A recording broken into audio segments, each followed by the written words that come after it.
बारामतीच्या गोजूबाऊ या ठिकाणी विमान अपघाताचा हा दुसरा प्रकार आहे. यापूर्वी देखील दिवंगत राज्याचे उपमुख्यमंत्री अजित पवार यांचा देखील अपघात झाला आणि अपघातामध्ये त्यांचा देखील दुर्दैव या ठिकाणी मृत्यू झाला. परंतु यानंतर आता गोजूबाऊच्या दुधी वस्ती या ठिकाणी, अटोळी वस्ती या ठिकाणी आता शिकाऊ पायलटचा या ठिकाणी विमानाचा अपघात झालाय.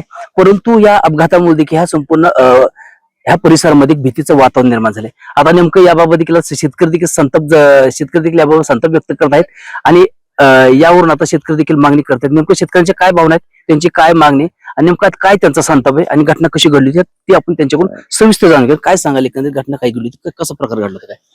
आमचे इथं बंधू शेतामध्ये काम करत होते. त्यांनी पाहिलं जवळूनच, त्यांचं शेत आहे जवळ. 8:40 हे विमान हवेतच बंद पडलं. आवाज पूर्णपणे बंद झाला आणि ते विमान खाली येऊन खाली डायरेक्ट उतरलं.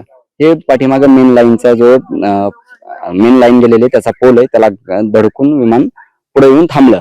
परंतु अपघात वेगळा आणि स्टंटबाजी करणं वेगळे. हे रेडबर्डचे बरेच पायलट स्टंट करतात. इथं पाझर तलाव आहे 300 मीटर वरती. तो पावसाच्या पाण्यानं भरल्याच्या नंतरनं त्या पाझर तलावाच्या वरून विमान घेऊन जातात, पाण्याच्या वरून विमान येतात. जशी समुद्रात लाट व्हावी तशी तिथं लाट तयार होते. त्याच्यामुळे या विमान रेडबर्ड कंपनीवरती कारवाई व्हायला पाहिजे. यापूर्वी देखील अशा प्रकारचा अपघात देखील झाला, ह्याच रेडबर्ड कंपनीचा अपघात झाला असं देखील माहिती मिळते. नेमकं मग आता तुम्ही ह्या अपघाताकडे कसं बघता, काय नेमक्या तुमची प्रशासनाला काय मागणी आता काय? प्रशासनाने याच्यावरती चौकशी करून कारवाई करायला हवी. कारण हे अपघात पाहत आमच्या शेतकऱ्यांच्या जीविताला धोका आहे ना. जर एखादा शेतकरी रानात काम करत असताना विमानच येऊन पडलं स्टंट करण्याच्या नादात, अपघातात कोणीही जाऊ शकतं, त्याच्याबद्दल वाद नाहीये.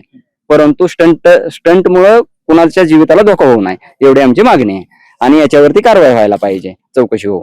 नक्कीच या अपघातावर देखील जे पायलट जे आहेत स्टंटबाजी करतात, ह्या स्टंटबाजीच्या नादात अशा प्रकारचे देखील सातत्याने यापूर्वी देखील अपघात झाले असं देखील या ठिकाणचे शेतकरी सांगतात. परंतु अशा स्टंटबाजीवर कुठं ते रोख घातला पाहिजे आणि अशा स्टंटबाजी करणारे पायलट असेल किंवा रेडबर्ड कंपनी असेल यांच्यावर देखील योग्य ते कारवाई करण्यात यावी अशा प्रकारची देखील मागणी आता स्थानिक शेतकरी करत आहे. सुंदर कुसाळकर, LS मराठी, बारामती.